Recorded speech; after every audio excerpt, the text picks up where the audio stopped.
Good afternoon. I would like to thank everyone for being here today and Dan Sztybel for accepting my invitation to be the speaker today.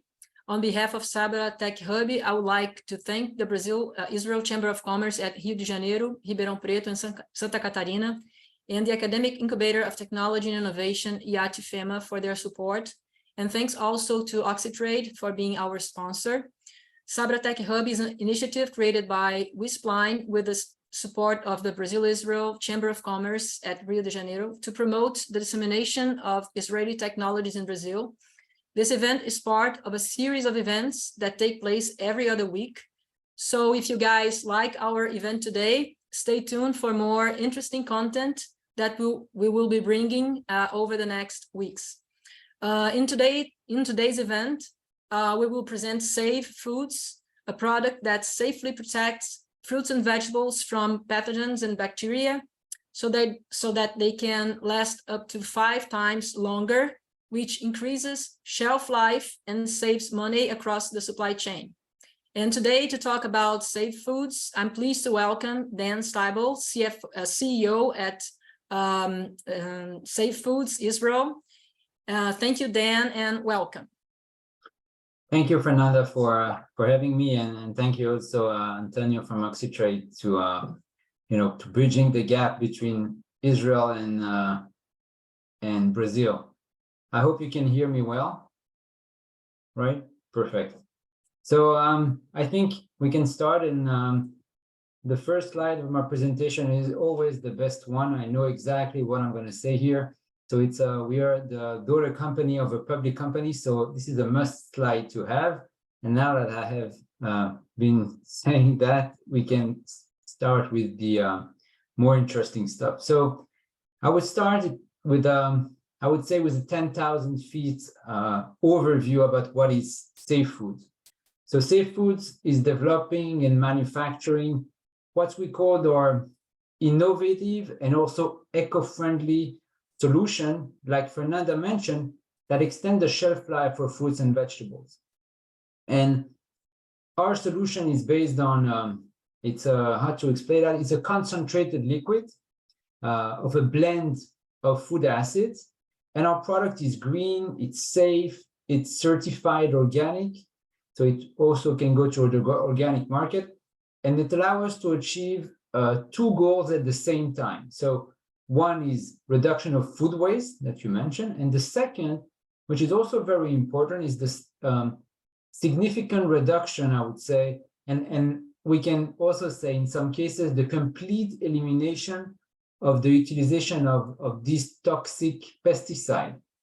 Now, these pesticides are currently the main weapon. That's how the industry is fighting food waste, right? And try to extend shelf life. I will get back to these two in a minute. But I think, pictures speak better than what I can say and show you what we do. So on top of the screen, you can see these are the fruits that have been treated with Safe Food. And these are pictures from commercial pilots we have been doing with customers. And on the top is the current industry standards that how the fruits are being treated today. I'm happy to say that we are already protecting millions of fruits and vegetables from going to waste. And you can find the fruit and vegetables protected by Safe Foods already in the shelf of some of the leading retailers in the US and also in Europe. A bit about the stage where we are today. So we are currently a commercial in California, Mexico, Turkey on citrus. We're commercial in Israel on citrus, avocado, pears, bell peppers, and dates. And we are running big commercial pilots in this country also on berries and mango. And we're also present in Peru and different countries, I would say Peru, Chile, Colombia, and we're also running some trials in South Africa. So just to give you an idea, during 2022, so since a year and something ago, we have run more than 80 pilots around the globe in more than 10 countries. And I'm happy to say that the results are good, and we are moving now to bigger pilot, and I hope hopefully soon to extend our commercial presence in this country. But if it's okay with you, I will try to discuss really briefly what are the main challenges today of the fruits and the vegetables industry. So I will relate to the challenges related to food waste, but also food safety. And these two problems, or these two challenges, have not only, I would say, a really bad impact on the environment, right? Waste, food waste, etc., but also on our health. And it costs also to the industry hundreds of billions of dollars every year. And the reason, or the source of these two challenges with our food waste and food safety are the same. These are the pathogens, the diseases. We talk about foodborne pathogens like Salmonella, Listeria, E. coli, and these are responsible for the food poisoning and the food recalls. But we also have plant pathogens, different type of yeast or mold, and they are responsible for the fruit and vegetable spoilage or decay. So the way today to fight this pathogen or these diseases by using toxic chemicals like the pesticide.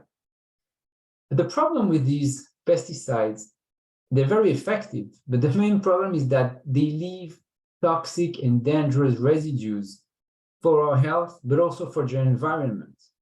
So the regulators in all the countries are really limiting the use of this pesticide. They're very controlling.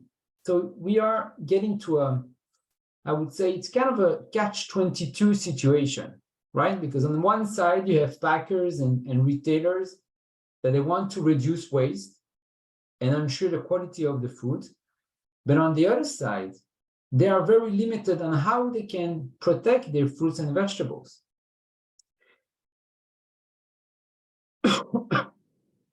So this catch-22 situation is even more problematic today as we speak, because for the exporter to Europe. Why Europe? Because a bit more than a year and a half ago, the European Commission adopted what's it called the farm to fork strategy. It's a 10-year plan that they want to move more to a more, I would say, healthy environment and friendly food system. And some of the goals of these farm to fork strategies to reduce the use of pesticide by 50%, but also shift 25% of the EU farming to be organic, and all that by 2030. So very soon from now. And so everyone now in the industry is looking for solutions, because as you can see in this slide already, that EU already has started to ban the use of some of these pesticides that are protecting the fruits today. Now, having said that, safe foods treatment could really become the treatment of choice to all these packers, right? Because they will help them to meet the new requirement. And we also believe that safe food organic treatment could reduce the waste, of the specific or specifically organic industry have a very high level of waste, and therefore the cost, right, of this very expensive organic produce could be reduced, and that would allow to make the organic industry and the organic produce more available to people, because it would be more affordable as well. Now, if we look at the pesticide side, you see that on the slide that Europe is not the only country that is reducing the use of pesticide. They're not the only one with the farm to fork strategy, and more countries now are going to that direction to reduce the use of pesticide.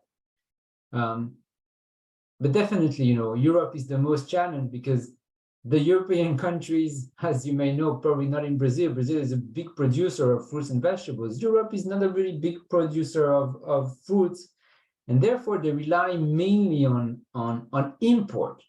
So everyone who is exporting to Europe is now facing big challenges, right? So these are today some of our main countries where we are working with. So it's also important to note that because the most time it takes for the fruits to hit the shelf, to arrive in the shop, the problem of the pathogen is getting bigger. And therefore, the waste as well is getting much heavier, bigger, right?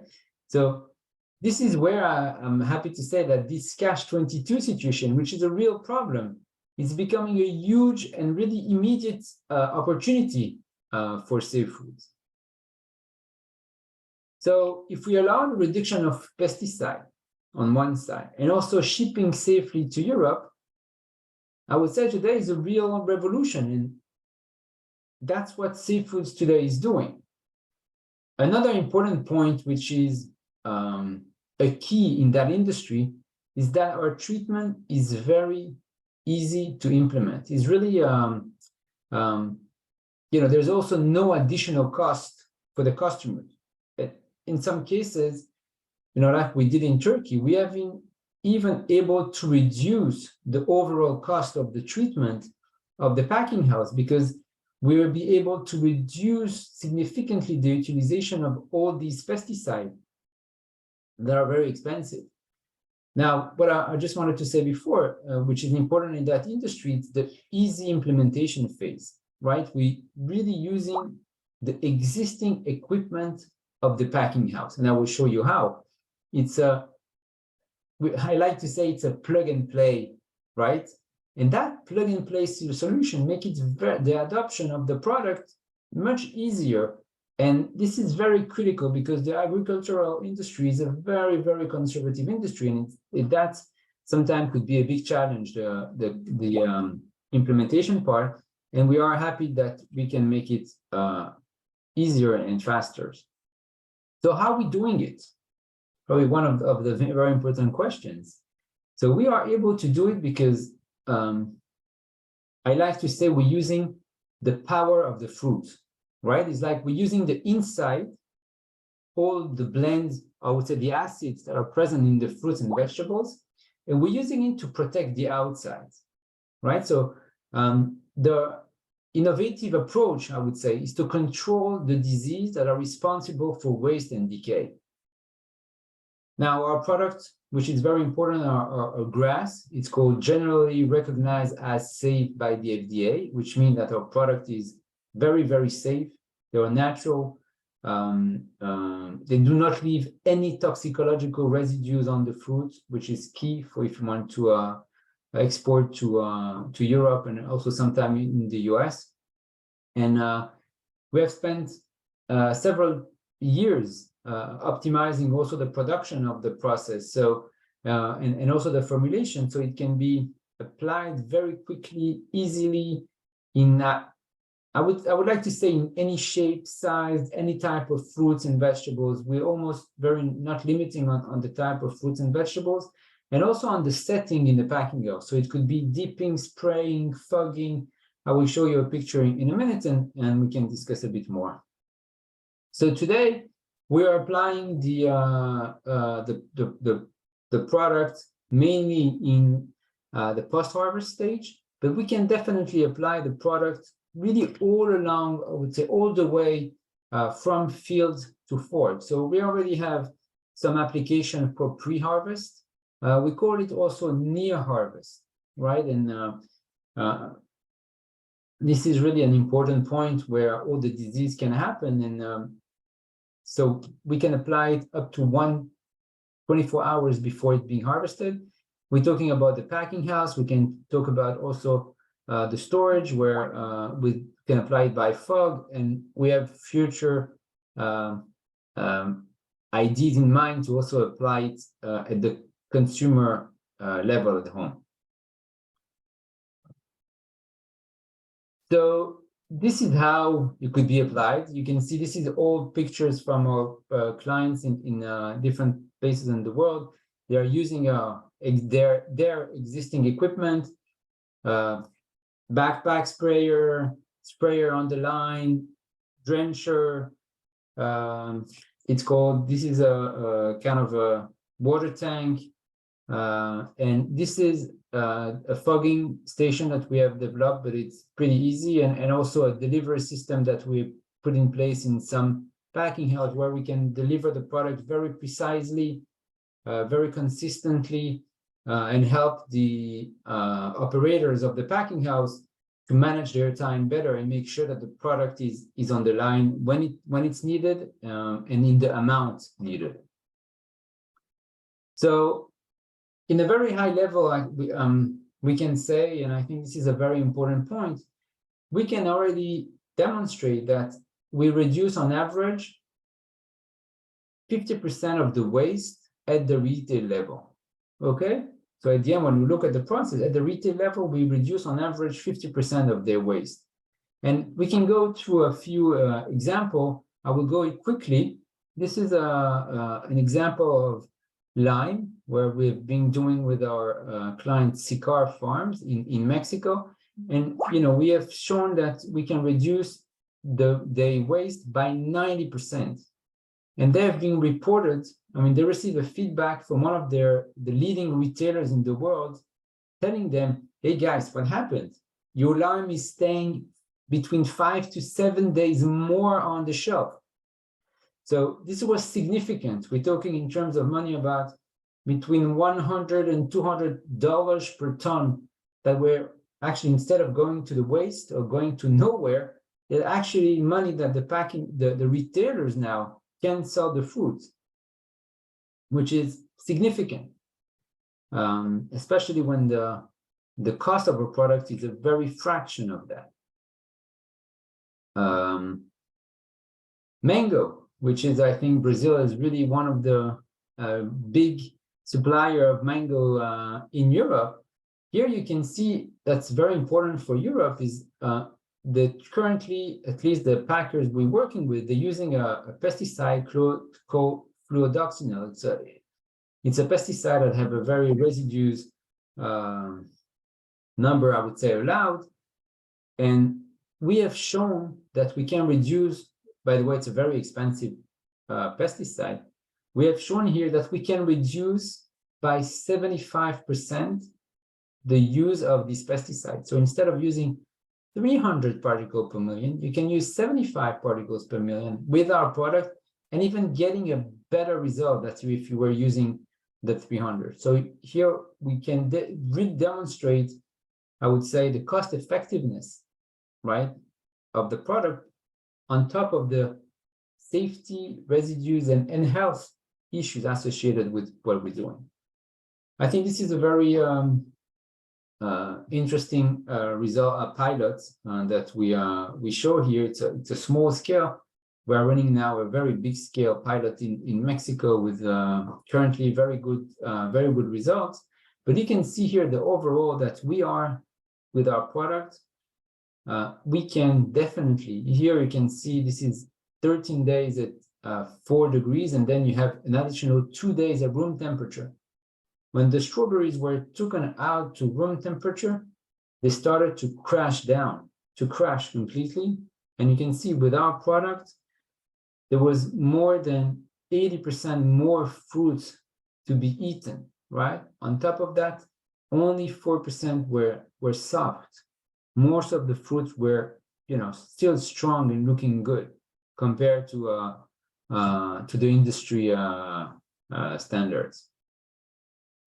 Very similar result also with raspberries, where you can see here that the raspberry here are definitely looks better. You can see here there was a control of the color, so you can see that we didn't Photoshop the raspberries. So on top that there was more strawberries, the color were kept, which is very, very important. So we're talking here 80% less waste after 10 days at room temperature, another 10 days in cold storage, and another 3 days at room temperature. By the way, these 1 and 3 days for strawberries and raspberries are very significant in terms of market and potential. And the last example I would like to show you is about the blueberries. Blueberries, we have shown that we can extend the shelf life around 7 days compared to what's happening today in the industry. Here the pictures show explained by itself. And these are, you can see these blueberries, they are after 30 days at cold storage, and another 7 days at room temperature. So this is how it looks, you know, the without safe food and how it looks with safe foods. So this is in a very short what safe food is doing. If you have any question or if you want to show more example, I'll be happy to. That's it. Thank you very much. Thank you, Dan. Thank you, Dan, for your presentation. I'm going to break the ice. So I'm going to ask you the first question, and then I'm going to invite other people to ask as well. So first, I'd like to know what makes your product so unique, because I did a little research here and I found that there are some similar products that are being developed as well. So what makes your product so much superior to others? Is it the formula that is better? Is it the price that is better? Or your capacity in terms of company, your logistics capacity to produce and distribute more efficiently? What makes your company superior to other competitors?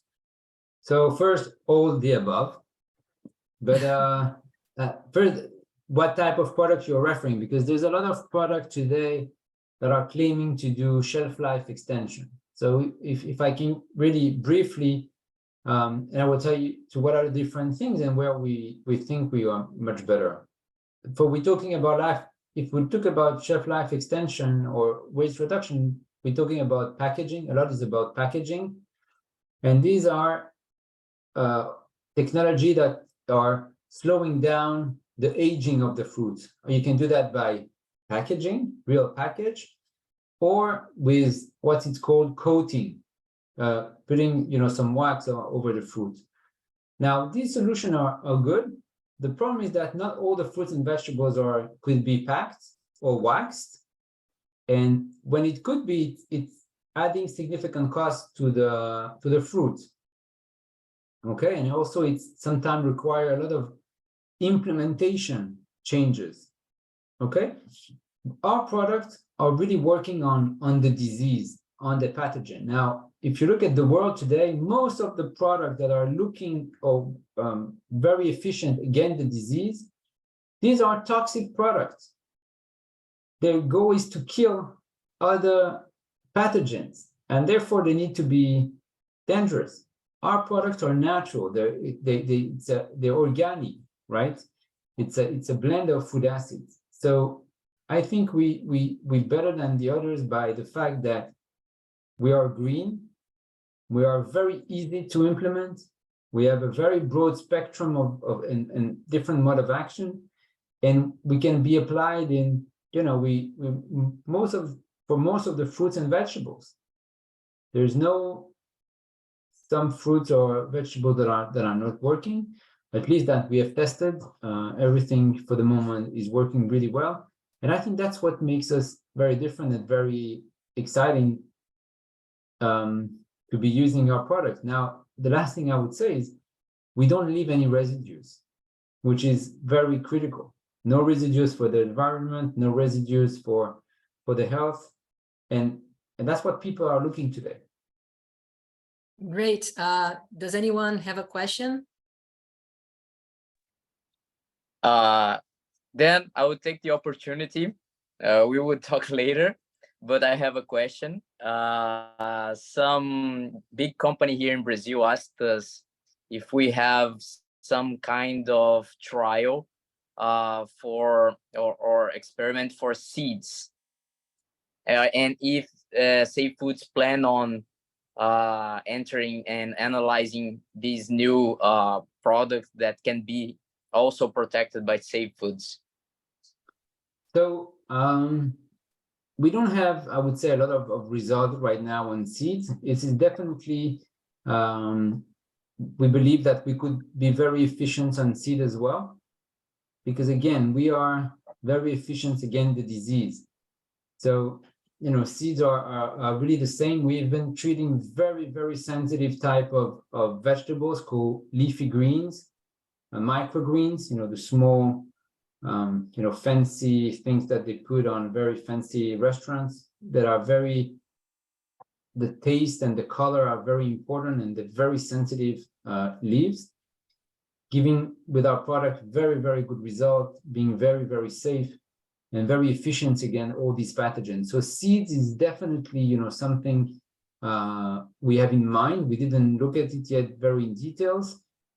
But yes, definitely, you know, it's something that we believe we can play a role with, and we'll be happy, you know, to partner with you, Antonio, and your team and go for that. Perfect. Perfect. Thank you. Any other questions? Yes, me. Well, I have two questions. One is about your position in Brazil, if you are already working in Brazil, and the other about if you are the product is patented. If you have the patent of this product worldwide, because it's important to protect the product against predatory concurrence. So we have currently more than 10 patents about the product and its application. And in most of the places, I would say most of the relevant places in the world. Regarding Brazil, yeah, we're almost happy to say that, yeah, we will have very soon a partner in Brazil that will be ready to, you know, to launch the different pilots and the commercialization of the product. Yeah, so it should happen as we speak. And do you have angel investors in your business? So actually, the company is a public company. You can see the symbol on top of the screen. We are the daughter of a public company. So if investors would like to take the opportunity, they can definitely, you know, invest on the market. And I think today the price per share doesn't reflect really well the opportunity of the company. So that's the only thing I think that, you know, we expect the future to be much better once we will continue to grow. You did a small IPO on NASDAQ, right? It was a small one, right? Yes. Yes. So I mean, we have raised during the last 18 months around 16.8 million. I mean, it's a small one. Yeah. Inc. Yes, our mother company has raised almost 17 million. So, as I understood, you are kind of what we say in Brazil, parceria público-privada. Is it correct? It's a partnership between a private and the public sector. I don't know if it's partnership. What's happening is that we have a public company that is the mother company. They own almost 100% of our company in Israel, and you know, we are more in the operation and thinking. They are a company it's a company that is investing in different technology, and we're the first technology they have invested. They're invested now in another one, but yes. So you are a spin-off of this biggest company? Not really. Yeah, let me try to explain to her. Just a minute. Eles fizeram um IPO bem pequeno. Eles lá estão listados na Bolsa de Valores, lá de Nova York, lá na Nasdaq. Mas é um IPO bem pequeno, 16 milhões de dólares. É quase uma captação de VC mesmo. Só que lá nos Estados Unidos é possível você fazer IPO pequenininho. Aqui na Bolsa de Valores do Rio, você tem que ser gigante para fazer um IPO. Lá não, lá nos Estados Unidos você faz aí é uma empresa listada já. Mas eu não estou entendendo se é totalmente governamental ou se não, tem não é privado. Não, é privado. Ela é uma empresa privada, está listada nos Estados Unidos e tem uma subsidiária em Israel, que é onde tem a tecnologia desenvolvida. Henrietta, desculpa, pública no sentido de empresa de capital aberto, tá? Isso, empresa pública. Capital aberto não é publicado como no Brasil. Nesse sentido. It's not a governmental. No. Public means nada a ver. listed on the stock exchange. Okay. Yes. What a mess. Yeah. Sorry. Yeah. So does anyone have another question? Yeah, I'd like to ask a question, Dan. Have you had success on certification for organic produce somewhere already? Yeah, we are OMRI certified in the US. But are you certified as organic? Let me just make it clear. Here in Brazil, we have organizations that certify your produce. And if they certify your produce as organic, you can like put a label on your product on the market like organic. And for example, for safe foods to be used on these, we would need it to be certified as organic here in Brazil as well, so the users could keep their label. Sure. So we get the certification in the US by it's called the OMRI. It's one of the group that Okay, cool. is the USDA, owned by the USDA in the US. You can see here. I see. And we Yeah. got the label OMRI, which means we are. You can use in the US. I don't know in Brazil, but in the US, you can use our product on the organic form for organic products. Excellent. Yeah, that's a first step. That will be easier to certify it here. Great. Another question? This presentation will be available for us, isn't it? Yes, it's already on the page, on the events page. I uploaded earlier today, so it's available. If you guys go back to the events page, we're gonna be able to see. And later on, I'm gonna upload the video as well. So I'm recording this right now, and then I'm going to edit and upload as well. So very good. I have another question about a slide that you showed specifically for mango, that you were able to cut costs for producers, for farmers, right? Mm-hmm. I was wondering if your product can also, yes, this one, cut costs for other products, because what came just to my mind here is that what you're doing is that you are reducing costs. Correct me if I'm wrong, but what I noticed by seeing your presentation is that in this case, in the case of mango, you are reducing costs to farmers as well. But in general, my impression is that the greatest impact is to retail, right? Is to the retail chains or something like that. So what you were trying to do is that you are trying to incentive farmers to use the product that maybe will not bring them cost I don't know, advantages, but will bring advantages to the retail, at the retail level. Am I wrong? Okay. Yeah. It's not. I think maybe let me try to explain it again. Mm-hmm. There is two options. The first option here on the mango side is that you work with the packers, with the farmers, with the packing house, right? If you are able, instead of their cost being $10 per ton, with our product now, their cost is $8 per ton, right? Mm-hmm. They still sell, the retailers are still buying at, let's say, $15 per ton. Mm. But now with our product, they're making more profits, right? Because instead, their cost, instead of being 10 now, is being 7 or 8 or even 6. So it's good for both the retail and the farmer. It's good for both. Exactly. So the retailer, the retailer now, where he's gaining more money, and we see it, we understand that from Sicar with the lime, is that now instead of the retailer throwing away product that he already paid for it, but now he cannot sell it. By the way, when retailers need to get rid of these waste, he needs to pay for it, right? So he cannot take now 200 kilo of lime and throw it in the street. He needs to pay for that.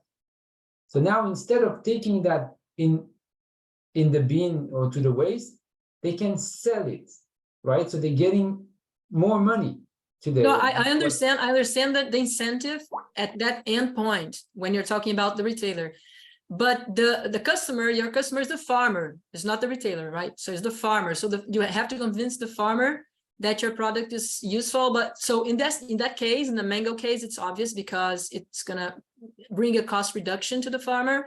But I was wondering about the other fruits and Okay. vegetables. Does it bring also cost So reduction in on most, production? so in most of the case, we can say we're reducing the cost of the packers, of the farmers. Okay. Mhm. And the case, for example, that was very interesting, that exactly, so another aspect of that is with Sicar, with the lime. Now, it's actually Sicar is not reduced its cost. It has increased its sales volumes. Mm. Why? Because now their fruit is considered to be one of the best. So more and more people are coming and buy these high quality fruits. Great. Okay. Yeah. Uh-huh. It can also, it is planning also to increase now the price of his line, because it's becoming, you know, a high quality product. Uh-huh. So yeah, it's definitely, and I think you're right, Fernanda, it's in most of the cases, it's a win-win for the packers and the retailers. Mhm. Great. Any other question? One last question. Have you had experience with grapes already then? Yes, we have good experience with table grapes. Yes, Cool, we have cool. seen that we are very relevant also to some of the main diseases in table grapes. All right, excellent.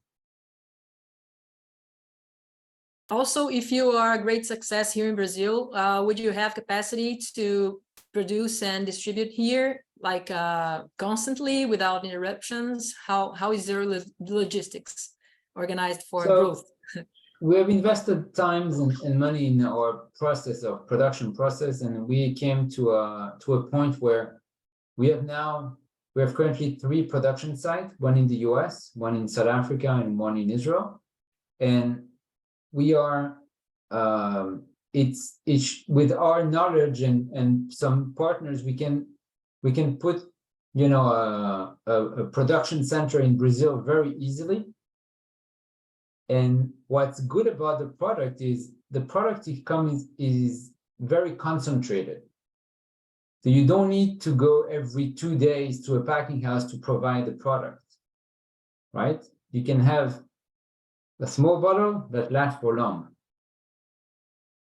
So we know it was also important for us to be able to do that, because we want to leave a good impact and a carbon footprint, positive carbon footprint. So if you're on the road all the time delivering your product, you're not really helping the environment. So that was also part of the mindset, being able to have a very concentrated product with minimum need to ship and logistic issue. Hello, So, can you hear me? yes. So just a question about regulatory. How is this product treated by regulatory in your country, and what would be in Brazil? Is it considered as a food additive, or some pesticide regulation should be used? What do you think about? So in Brazil, I think if Antonio is here, he might be given a better answer. But in other places, most of the places in the world, it's considered to be, or food additive, or what they call an adjuvant, or the regulation is not very difficult. I mean, in most places, we didn't need to do any regulation, right? Because it's sorry, Dan, let me help you with that. Can I speak in Portuguese? Do you mind?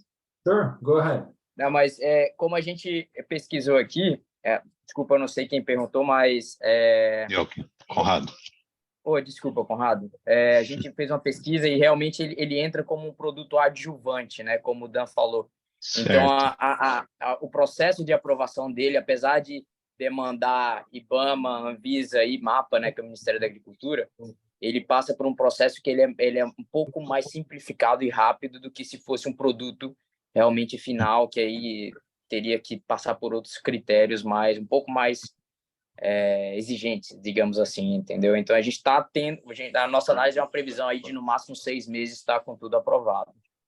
E claro, o fato de ter FDA em si já ajuda também bastante, né? A gente consegue fazer esse compartilhamento de informações, entendeu? Então, Perfeito, entendi. Inicialmente seria importado o produto. Importado, isso, Henrique. E o preço? Já fizeram essa precificação aqui para o Brasil, para ver se seria competitivo? Já fizemos posso falar em inglês, que aí o Dan entende também? Ok. Dan, Henriette asked about pricing and competition. We already discussing pricing, as well as of course with taxes and markups and profit, and is extremely competitive. And we only had to compare here with chemical products. You know, so we already have a big advantage against them, because our is organic. Biological. Yeah. So we could even put a higher price, but in order to have a bigger penetration in the market, we are very close to the pricing of the current products. And another advantage is that the current product that has in Brazil is out of stock. So everybody that we talked to, they said, listen, if you have something we want to try, we want to evaluate. Yeah. Very good, very good. I'm enthusiastic about it. We are too. We are very excited about Brazil, because Brazil is one of the biggest producer of fruits and vegetables in the world, and we had this.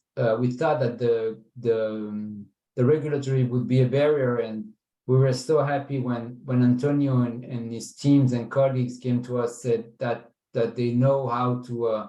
They have the best strategy to address it, and I think they not only have the strategy, they have the power and the knowledge, and they're also nice people, but mainly, they know how to put this product into the market. So for us, it's very exciting, and especially our market, we know we're having very good results, like citrus and mango as a start.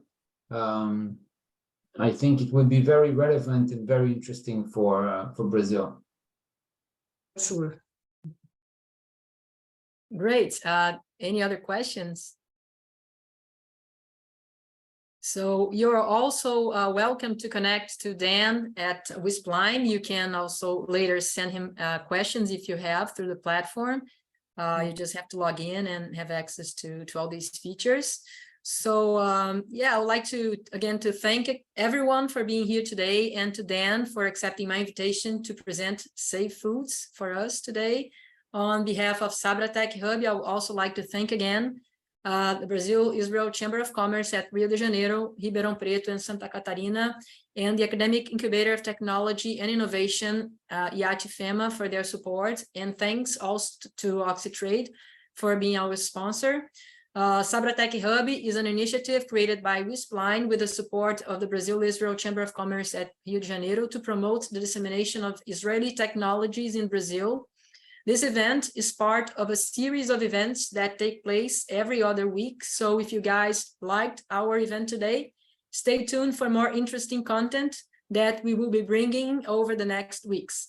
Thank you all again, and see you soon, hopefully. Thank you. Thank you very much.